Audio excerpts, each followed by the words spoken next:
Hello everyone, and welcome back to Mom Tells History on YouTube, your home for enchanting stories from around the world. Today, we bring you the beloved tale of Snow White and the Seven Dwarfs, a story filled with jealousy, kindness, danger, and true love. Gather around and listen carefully as we journey into a magical kingdom where a kind princess, seven loyal friends, and one fateful poison apple will change everything.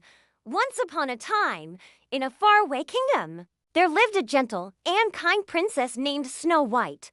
Her skin was as fair as snow, her lips as red as roses, and her hair as black as ebony. Everyone who met her loved her dearly except for her stepmother, the queen.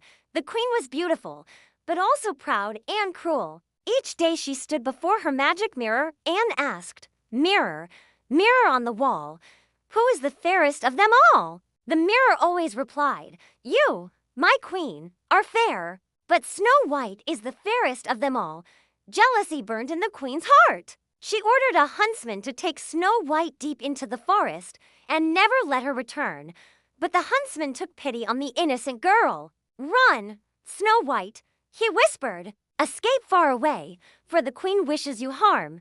Snow White fled through the dark forest until she discovered a little cottage. Inside lived seven dwarfs: grumpy, happy, sleepy, bashful, sneezy, and dopey.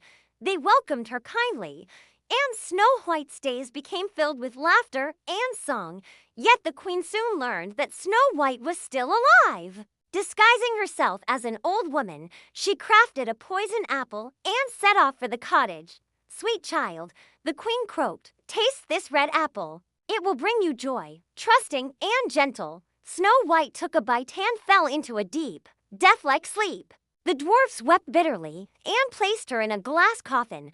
Unable to wake her, time passed, until one day, a prince rode by and saw the sleeping maiden. Struck by her beauty, he bent down and kissed her softly. At once, the spell was broken. Snow White opened her eyes and smiled again. The prince took her hand and said, "Come with me, my princess. My castle shall be your home." The dwarfs, though sad to part with her, rejoiced that she had found true happiness. A splendid wedding was held, and Snow White and the prince lived joyfully ever after. And that is the tale of Snow White and the seven dwarfs, the kind-hearted princess whose goodness overcame jealousy and evil, and who found her happiness at last. Lesson for children: this story teaches us that kindness, courage, and honesty will always triumph over cruelty and envy. Even in the darkest times, goodness will shine through. Don't forget to like this video, share it with your friends, and subscribe to Mom Tells History for more magical stories from around the world. See you next time!